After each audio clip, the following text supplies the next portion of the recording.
ಚುನಾವಣೆ ನಡೆಸ್ತಕ್ಕಂಥ ಪರಿಸ್ಥಿತಿ ಬಂದಿದೆ. ಬಹಳ ದಿನ ತಳ್ಳಕ್ಕಾಗೋದಿಲ್ಲ.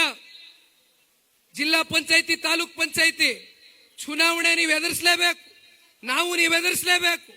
ಅದಕ್ಕೆ ಸಜ್ಜಾಗೋಣ.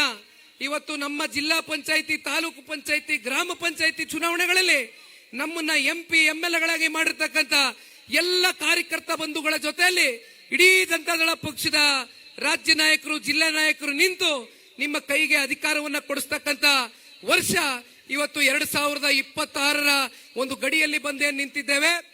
ನಿಮ್ಮ ಮೂಲಕ ಇವತ್ತು ಈ ರಾಜ್ಯದ ಸಮಗ್ರ ಅಭಿವೃದ್ಧಿಗೆ ಮುಂದಿನ ದಿನಗಳಲ್ಲಿ ನಾವು ನೀವೆಲ್ಲರೂ ಸೇರಿ ಈ ಒಂದು ರಾಜ್ಯವನ್ನ ಕಟ್ಟತಕ್ಕಂಥ ಒಂದು ಪ್ರಯತ್ನವನ್ನ ನಿಮ್ಮ ಮೂಲಕ ಮಾಡ್ತೇವೆ ಅಂತಕ್ಕಂಥದ್ದು ಈ ಸಂದರ್ಭದಲ್ಲಿ ಹೇಳ್ತಾ, ಇನ್ನು ಬಹಳಷ್ಟು ಜನ ಮಾತನಾಡಬೇಕಾದ್ರೆ ಒಂದು ಮಾತನ್ನು ಹೇಳ್ತೀರಿ.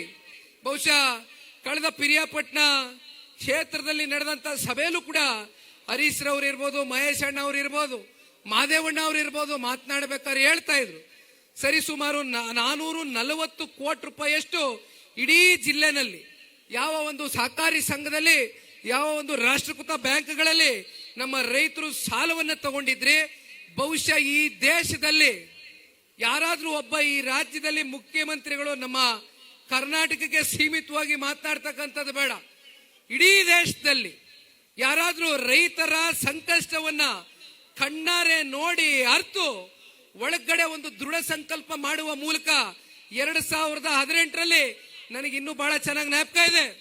ಮೈಸೂರಿನಲ್ಲಿ ಕುಮಾರ ಪರ್ವವನ್ನ ಪ್ರಾರಂಭ ಮಾಡಿದ್ರಿ. ಆ ಕುಮಾರ ಪರ್ವವನ್ನ ಪ್ರಾರಂಭ ಮಾಡಿ ಆ ತಾಯಿ ಚಾಮುಂಡೇಶ್ವರಿ ತಾಯಿಯ ಒಂದು ಆಶೀರ್ವಾದವನ್ನ ಪಡೆದು 113 ಸ್ಥಾನವನ್ನ ಈ ರಾಜ್ಯದ ಜನತೆ ನನಗೆ ನೀಡಿದಂತ ಸಂದರ್ಭದಲ್ಲಿ ನಾನು ಸಂಪೂರ್ಣ ರೈತರ ಸಾಲವನ್ನ ಮನ್ನಾ ಮಾಡ್ತೇನೆ ಅಂದ್ರು. ಆದ್ರೆ ಕುಮಾರಣ್ಣನಿಗೆ ಬಂದಂತದ್ದು ಕೇವಲ 37 ಸ್ಥಾನ. ಸಮ್ಮಿಶ್ರ ಸರ್ಕಾರದಲ್ಲಿದ್ರು. ಬಹಳ ಸುಲಭವಾಗಿ ಹೇಳಬಹುದಾಗಿತ್ತು, ನನಗೆ 113 ಸ್ಥಾನ ದೊರಕಿಲ್ಲ, ನಾನು ಯಾವ ರೀತಿ ರೈತರ ಸಾಲ ಮನ್ನಾ ಮಾಡ್ಲಿ ಅಂತ. ಯಾಕಂದ್ರೆ ಪಾಪ ಇವತ್ತು ನೋಡ್ತಾ ಇದ್ದೀರಿ ಪರಿಸ್ಥಿತಿಗಳು. ನಾ ಬತ್ತೀನಿ 5 ಗ್ಯಾರಂಟಿಗಳ ಕತೆಗೆ 25,000 ಕೋಟಿ ಕೇವಲ 14 ತಿಂಗಳಲ್ಲಿ 25,000 ಕೋಟಿ. ಇವತ್ತೊಂದು ಮಾತು ಹೇಳಬೇಕಾಗ್ತದೆ. ಇಂದಿನ ಈ ರಾಜ್ಯದ ಗೌರವಾನ್ವಿತ ಮಾನ್ಯ ಮುಖ್ಯಮಂತ್ರಿಗಳು, ನನಗೆ ಅವರ ವಯಸ್ಸಿನ ಮೇಲೆ, ಅವರ ರಾಜಕಾರಣದ ಅನುಭವದ ಮೇಲೆ ಅಪಾರವಾದಂತ ಗೌರವ ಇದೆ. ಆದ್ರೆ ಒಂದು ವಾಸ್ತವಾಂಶವನ್ನ ಹೇಳಬೇಕಾಗ್ತದೆ. ಯಾಕೆಂದ್ರೆ ಇರ್ತಕ್ಕಂಥ ವಾಸ್ತವಾಂಶವನ್ನ ಮಾತನಾಡ್ತಕ್ಕಂಥದಕ್ಕೆ ಯಾರು ಕೂಡ ಅಂಜಬಾರದು. ಇವತ್ತು ನಮ್ಮ ರಾಜ್ಯ ಸರಿಸುಮಾರು 7,64,000 ಕೋಟಿಯಷ್ಟು ಸಾಲ ಮಾಡಿದೆ. ಹತ್ತತ್ರ 2013 ಮತ್ತೆ 18 ಇವತ್ತಿನ ಇಂದಿನ ರಾಜ್ಯದ ಮುಖ್ಯಮಂತ್ರಿಗಳೇ ಆಡಳಿತವನ್ನ ಮಾಡಿದ್ರು. ಇವತ್ತು 3 ವರ್ಷ ಸೇರಿ, ಅಂದಿನ 5 ವರ್ಷ ಸೇರಿ 5 ಲಕ್ಷ ಕೋಟಿ, 7,64,000 ಕೋಟಿಯಲ್ಲಿ ಸ್ವಾತಂತ್ರ್ಯ ಬಂದಾಗಿಂದ ಸರ್ಕಾರಗಳು, ಬೇರೆ ಬೇರೆ ನಾನಾ ನಾಯಕರುಗಳು ಮುಖ್ಯಮಂತ್ರಿಗಳಾಗಿ ಆಡಳಿತವನ್ನು ಮಾಡಿರ್ತಕ್ಕಂಥದ್ದು ನೋಡಿದ್ದೀವಿ. ಆದ್ರೆ ಕೇವಲ 5, 3, 8 ವರ್ಷ, 8 ವರ್ಷದಲ್ಲಿ 5 ಲಕ್ಷ ಕೋಟಿ ಮಾನ್ಯ ಮುಖ್ಯಮಂತ್ರಿಗಳ ಆಡಳಿತ ಅವಧಿಯಲ್ಲಿ ಅವರು ಮುಖ್ಯಮಂತ್ರಿಗಳಾಗಿ ಮಾಡಿರ್ತಕ್ಕಂಥ ಸಾಲದ ಹೊರೆ ಪ್ರತಿನಿತ್ಯ ಇವತ್ತು 300 ಕೋಟಿಗಿಂತ ಹೆಚ್ಚು ಸಾಲದ ಹೊರೆ ಇವತ್ತು ನಮ್ಮ ಹೆಗಲ ಮೇಲೆ ಕಟ್ತಾ ಇದ್ದಾರೆ. ಅದನ್ನ ತೀರಿಸ್ತಕ್ಕಂಥವ್ರು ಯಾರು? ನೀವುಗಳೇ ತೀರಿಸಬೇಕು, ನಾವುಗಳೇ ತೀರಿಸಬೇಕು. ತೆರಿಗೆ ಮೂಲಕ ಕಟ್ತಕ್ಕಂಥ ಹಣ ಇವತ್ತು ಸ್ವೇಚ್ಛಾಚಾರವಾಗಿ ಲೂಟಿ ಆಗ್ತಾ ಇದೆ. ಇಲ್ಲಿ ಪತ್ರಿಕಾ ಮಾಧ್ಯಮದ ಸ್ನೇಹಿತರು ನನ್ನ ಮುಂದೆ ಕೂತಿದ್ದಾರೆ. ವಿಧಾನಸೌಧದಲ್ಲಿ ಇತ್ತೀಚೆಗೆ ಒಂದು ನಿರ್ಬಂಧವನ್ನು ಹಾಕಿದ್ದಾರೆ. ಬಹಳ ಚರ್ಚೆಗೆ ಗ್ರಾಸ ಆಗಿದೆ. ಪತ್ರಿಕೋದ್ಯಮ ಇವತ್ತು ನಮ್ಮ ಸಂವಿಧಾನದ 4ನೇ ಅಂಗ ಅಂತಕ್ಕಂಥದ್ದನ್ನ ನಾವು ಭಾವಿಸಿದ್ದೇವೆ. 1977 ಅಂದಿನ ಪ್ರಧಾನಮಂತ್ರಿಗಳು ಇಂದಿರಾ ಗಾಂಧಿರವರು ಒಂದು ತುರ್ತು ಪರಿಸ್ಥಿತಿಯನ್ನ ಏರಿದ್ರು, ನಮ್ಮ ಮೇಲೆ ಎಮರ್ಜೆನ್ಸಿ ಡಿಕ್ಲೇರ್ ಮಾಡಿದ್ರು. 50 ವರ್ಷ ಆಯ್ತು ಇವತ್ತಿಗೆ ಎಮರ್ಜೆನ್ಸಿ ಡಿಕ್ಲೇರ್ ಆಗಿ. ಇವತ್ತು ಏನು ನಮಗೆ ಕಾಂಗ್ರೆಸ್ನವರು ಬಳುವಳಿಯಾಗಿ ಪತ್ರಿಕೋದ್ಯಮ ಮಾಧ್ಯಮದ ಸ್ನೇಹಿತರು ಕೊಡ್ತಾ ಇದ್ದಾರೆ ಅಂದ್ರೆ, ಆ 50 ವರ್ಷದ ಸುವರ್ಣ ಮಹೋತ್ಸವವನ್ನ, ಆ ಕರಾಳ ದಿನವನ್ನ ಇವತ್ತು ಕರ್ನಾಟಕದಲ್ಲಿ ಇವತ್ತೇನು ಮತ್ತೊಂದು ಎಮರ್ಜೆನ್ಸಿ 2.0 ಡಿಕ್ಲೇರ್ ಮಾಡತಕ್ಕಂತ ಒಂದು ಪರಿಸ್ಥಿತಿಯನ್ನ ಇವತ್ತು ಈ ರಾಜ್ಯ ಸರ್ಕಾರ ಒಡ್ಡಿದ್ದಾರೆ ಅಂದ್ರೆ ವಿಧಾನಸೌಧದ ಒಳಗಡೆ ನಡೀತಕ್ಕಂಥ ಅವ್ಯವಹಾರಗಳಿದೆಯಲ್ಲ, ಭ್ರಷ್ಟಾಚಾರ ಇದೆಯಲ್ಲ, ಲೋಪದೋಷಗಳಿದೆಯಲ್ಲ, ಅವೆಲ್ಲ ಮುಚ್ಚಿಟ್ಕೊಳ್ಬೇಕಲ್ಲ.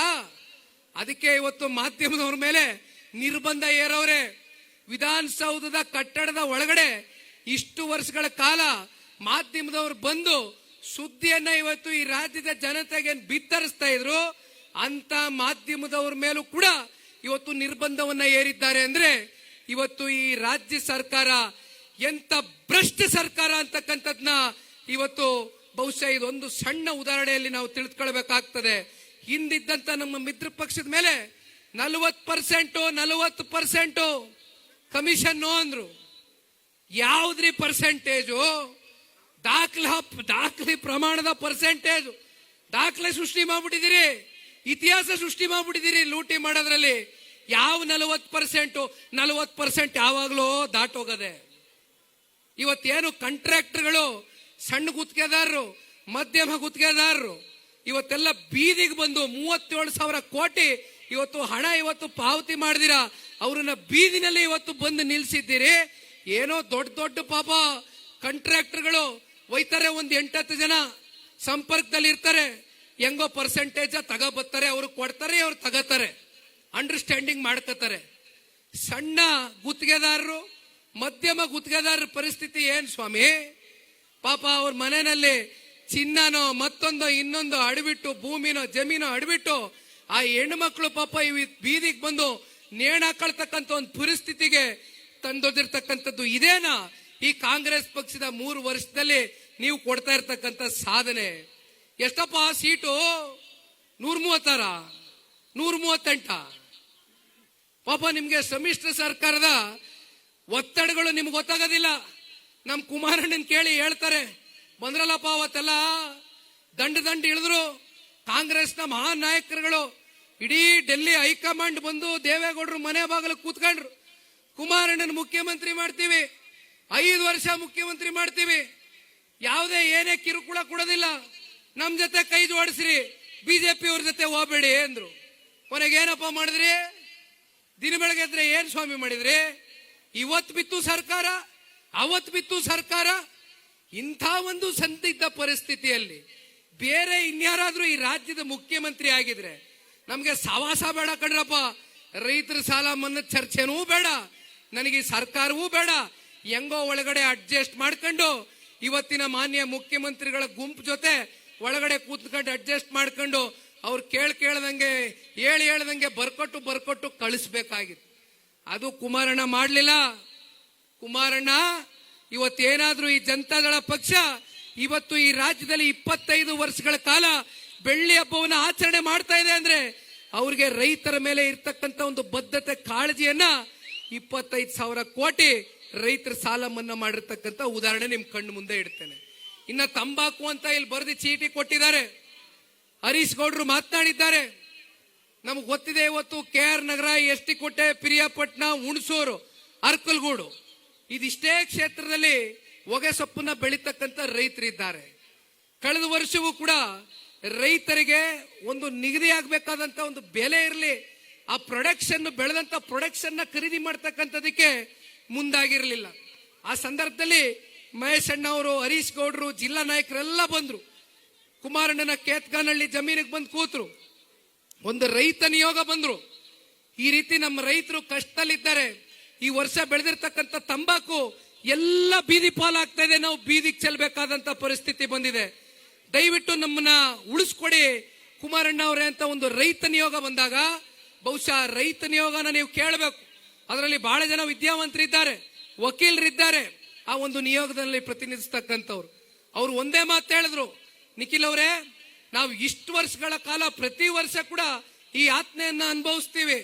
ಇವತ್ತೇನು ನಿಮ್ಮಂತ ಪುಣ್ಯಾತ್ಮರು ಮಂಡ್ಯ ಜಿಲ್ಲೆ ಅಂದ್ರೆ 7 ಕ್ಷೇತ್ರ ಜೊತೆಯಲ್ಲಿ 8ನೇ KR ನಗರ ಕ್ಷೇತ್ರ ಸೇರಿದಂತೆ ಲೋಕಸಭಾ ವ್ಯಾಪ್ತಿಯ ಜನತೆ ನೀವೇನು 8,000 ಲೀಡನ್ನ ಕೊಟ್ಟಿ ಸನ್ಮಾನ್ಯ ಕುಮಾರಣ್ಣ ಅವರಿಗೆ ಅತ್ಯಂತ ಪ್ರಚಂಡ ಬಹುಮತದಿಂದ ಸಂಸದರಾಗಿ ಮಾಡಿ ಅವ್ರನ್ನ ಕೇಂದ್ರದಲ್ಲಿ ಅತ್ಯಂತ ಉನ್ನತವಾದಂತ ಒಂದು ಸಚಿವ ಸ್ಥಾನವನ್ನ ಅಲಂಕರಿಸತಕ್ಕಂಥದಕ್ಕೆ ಕಾರಣಕರ್ತರಾದ್ರಿ.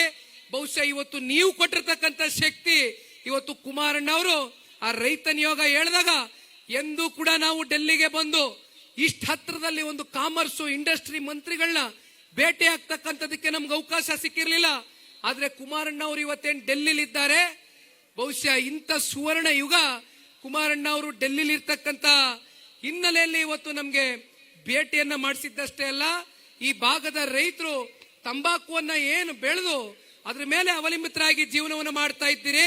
ನಿಮ್ಮ ಬದುಕನ್ನ ಹಸನಗೊಳಿಸ್ತಕ್ಕಂಥದಕ್ಕೆ ನಿಮ್ ಕಣ್ಣಲ್ಲಿ ನೀರ್ ಹಾಕ್ಬಾರ್ದು, ನಿಮ್ ಕಣ್ಣಲ್ಲಿ ಬರ್ತಕ್ಕಂಥ ನೀರನ್ನ ಒರೆಸಿ ಧೈರ್ಯವನ್ನ ತುಂಬಿಸ್ತಕ್ಕಂಥದಕ್ಕೆ ಸನ್ಮಾನ್ಯ ಕುಮಾರಣ್ಣ ಅವರು ತೆಗೆದುಕೊಂಡಂತ ಒಂದು ಐತಿಹಾಸಿಕವಾದಂತ ನಿರ್ಣಯ ಕಳೆದ ವರ್ಷ ನಮ್ಮ ಕಣ್ಣು ಮುಂದೆ ಇದೆ. ಮತ್ತೆ ಈ ವರ್ಷವೂ ಕೂಡ ಹುಣಸೂರ್ಗೆ ಹೋಗಿದ್ದೆ. ಹುಣಸೂರ್ಗೆ ಹೋದಂತ ಸಂದರ್ಭದಲ್ಲಿ ಅಲ್ಲಿ ಯಾರೋ ಒಬ್ಬ ಆಫೀಸರು ಏನೋ ಸ್ವಲ್ಪ ಕೆಟ್ಟ ಮಾತಾಡ್ಬಿಟ್ಟ ನಮ್ಮ ರೈತರಿಗೆ ಅಂತ.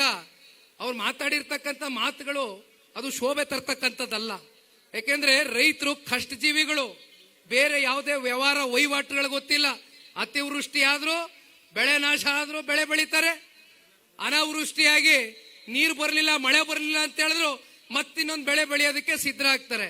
ಅಂತ ಮುಗ್ಧ ರೈತರ ಜೊತೆ ಮಾತನಾಡಬೇಕಾದ್ರೆ ಅದು ಯಾರೇ ಇರ್ಬೋದು, ಅದು ಜನಪ್ರತಿನಿಧಿಗಳಿರ್ಬೋದು ಅಥವಾ ಸರ್ಕಾರದಲ್ಲಿ ಇರ್ತಕ್ಕಂಥ ಯಾವುದೇ ಅಧಿಕಾರಿಗಳಿರ್ಬೋದು. ಇವತ್ತು ದಯವಿಟ್ಟು ಎಚ್ಚರಿಕೆಯನ್ನ ಕೊಡ್ಲಿಕ್ಕೆ ಬಯಸ್ತೇನೆ. ಇಂಥ ಅಧಿಕಾರಿಗಳು ನಮ್ಮ ರೈತರ ಜೀವನ ಜೊತೆ ಚೆಲ್ಲಾಟ ಆಡ್ತಕ್ಕಂಥದ್ದು ಬೇಡ. ನಿಮ್ ಕೈನಲ್ಲಿ ಒಳ್ಳೇದು ಮಾಡಕ್ಕಾದ್ರೆ ಒಳ್ಳೇದು ಮಾಡಿ, ಇಲ್ಲ ಅಂದ್ರೆ ರೈತರ ಆತ್ಮವಿಶ್ವಾಸವನ್ನ ಕುಗ್ಗಿಸ್ತಕ್ಕಂಥ ಚರ್ಚೆಗಳು ಮಾಡಬಾರ್ದು. ಅವತ್ತು ರೈತರು ಬೀದಿಗೆ ಬಂದಿದ್ರು, ಹರೀಶ್ ಗೌಡ್ರ ಜೊತೆ ಹೋದೆ, ಅಶ್ವಿನ್ ಅವರು ಮಾದೇವಣ್ಣ ಅವರು ಎಲ್ಲ ಜೊತೆಯಲ್ಲಿದ್ರು. ಅವತ್ತು ಕುಮಾರಣ್ಣ ಅವರಿಗೆ ದೂರವಾಣಿ ಮೂಲಕ ಸಂಪರ್ಕವನ್ನ ಮಾಡಿ ರೈತರಿಗೆ ಧೈರ್ಯವನ್ನ ತುಂಬಿಸಿದ್ದೇವೆ. 320 ರೂಪಾಯಿಗೆ ನಿಗದಿಯಾದಂತ ಆ ಬೆಲೆ ಏನಿತ್ತು 250 ರೂಪಾಯಿಗೆ ಇಳಿಕೆ ಆಗಿದೆ. ದಯಮಾಡಿ ನಮ್ಮನ್ನ ಯಾಗಾದ್ರೂ ಮಾಡಿ 320 ರೂಪಾಯಿಗೆ ಮತ್ತೆ ಆ ಬೆಲೆಗೆ ತಗೊಳ್ತಕ್ಕಂಥದಕ್ಕೆ ಕುಮಾರಣ್ಣ ಅವ್ರನ್ನ ನಾವೆಲ್ಲ ಸಂಪರ್ಕ ಮಾಡಬೇಕು ಅಂತ ಹೇಳಿದಾಗ ಕುಮಾರಣ್ಣ ಅವರ ಗಮನಕ್ಕೆ ತಗೊಂಡ್ಬಂದಿದ್ದೇವೆ.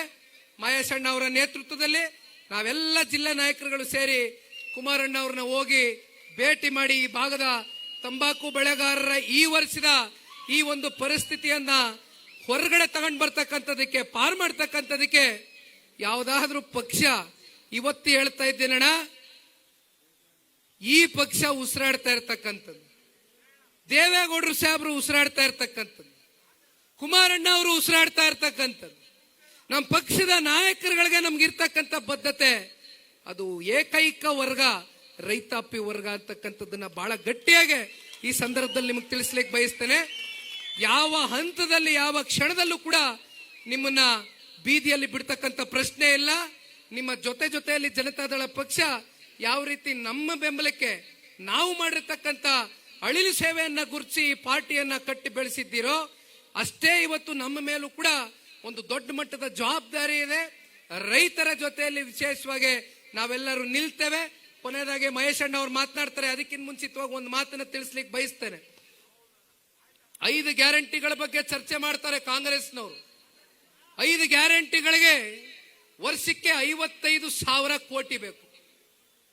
ಆ 55,000 ಕೋಟಿಯನ್ನ ಹೊಂದಿಸ್ತಕ್ಕಂಥದ್ದು, ಯಾಕೆಂದ್ರೆ ಪಾಪ ಪುಣ್ಯಾತ್ಮರು ಅದ್ ಯಾವ ಲೋಕದಲ್ಲಿದ್ರೋ ಏನೋ ಗೊತ್ತಿಲ್ಲ, ಪ್ರಣಾಳಿಕೆಯಲ್ಲಿ 2,000 ಗೃಹಲಕ್ಷ್ಮಿ, ಯುವ ನಿಧಿ, ಪ್ರೀ ಕರೆಂಟು ಎಲ್ಲ ಕತೆ ಬಿಟ್ಕೊಂಡು ಪಾಪ ಬಂದ್ಬಿಟ್ಟವ್ರೆ. ಈಗ ಪರಿಸ್ಥಿತಿ ಎಲ್ಲಿ ಹೋಗದೆ ಅಂದ್ರೆ 55,000 ಕೋಟಿ ಪ್ರತಿ ವರ್ಷ ಹೊಂದ್ಸಕ್ಕಾಗ್ದಿರಾ ಪಾಪ ನಮ್ಮ ಪರಿಶಿಷ್ಟ ಜಾತಿ ಪರಿಶಿಷ್ಟ ವರ್ಗದವರ SCP TSP ಹಣ, ಅವರ ಒಂದು ಅಭಿವೃದ್ಧಿಗೆ ಮೀಸಲಿಟ್ಟಿರ್ತಕ್ಕಂಥ ಹಣ 11,000 ಕೋಟಿ ತೆಗೆದು ಇವತ್ತು ಗ್ಯಾರಂಟಿಗಳಿಗೆ ಕೊಟ್ಟಿದೀವಿ ಅಂತ ಹೇಳ್ತಾರೆ. ಇನ್ನೊಂದು ಕಡೆ ಪಾಪ ಕಾಂಗ್ರೆಸ್ನ ಸ್ವಪಕ್ಷೀಯರು ಎಷ್ಟು ಜನ ಮಾತನಾಡಿದ್ರು ಇಲ್ಲಿವರೆಗೂ, ಎಷ್ಟು ಜನ ಪಾಪ ಅವ್ರ ಅಸಹಾಯಕತೆನ ಹೊರಗಡೆ ಹಾಕಿದ್ರು. ಜನ ಬೈತಾವ್ರೆ ತೂಚಿ ಅಂತ, 140 ಸ್ಥಾನ ಗೆಲ್ಸವ್ರೆ. ಜನ ಕೇಳ್ತಾರೆ, ಎಲ್ರಿ ರಸ್ತೆ ಹಾಕ್ಸಕ್ಕಾಗ್ಲಿಲ್ವಲ್ರಿ, ಚರಂಡಿ ಮಾಡ್ಸಕ್ಕಾಗ್ಲಿಲ್ವಲ್ರಿ, ಈ ಶಾಲೆ ಕಟ್ಟಡದಲ್ಲಿ ನೀರು ಸೋರ್ತೈತೆ ಕಣ್ರಿ, ಮಕ್ಕಳ ಭವಿಷ್ಯ ರೂಪಿಸಕ್ಕಾಗ್ಲಿಲ್ವಲ್ರಿ, ಈ ಆಸ್ಪತ್ರೆಗಳ ಪರಿಸ್ಥಿತಿ ನೋಡ್ರಿ ಅಂತ ಜನ ತೂಚಿ ಅಂತ ಉಗಿತಾವ್ರೆ. ಅಭಿವೃದ್ಧಿಗೆ 1 ರೂಪಾಯಿ ಇವತ್ತು ನಮ್ಮ ಹತ್ರ ಬಿಡುಗಾಸ್ ಹಣ ಇಲ್ಲ ಅಂತಕ್ಕಂಥದನ್ನ ಅಸಹಾಯಕವಾಗಿ ಮಾತನಾಡಿರ್ತಕ್ಕಂಥದ್ದು JDS ನವರಲ್ಲ, ಬಿಜೆಪಿ ಶಾಸಕರಲ್ಲ, ಬದಲಾಗಿ ಸಾರ್ವಜನಿಕವಾಗಿ ಮಾತನಾಡ್ತಾ ಇರ್ತಕ್ಕಂಥದ್ದು ಕಾಂಗ್ರೆಸ್ನ ಶಾಸಕರು. ಇದು ಈ ಕಾಂಗ್ರೆಸ್ ಪಕ್ಷದ ಪರಿಸ್ಥಿತಿ. ಇದ್ರ ಮಧ್ಯೆ ಕುರ್ಚಿ ಗದ್ದಲ, ಕುರ್ಚಿ ಕಿತ್ತಾಟ.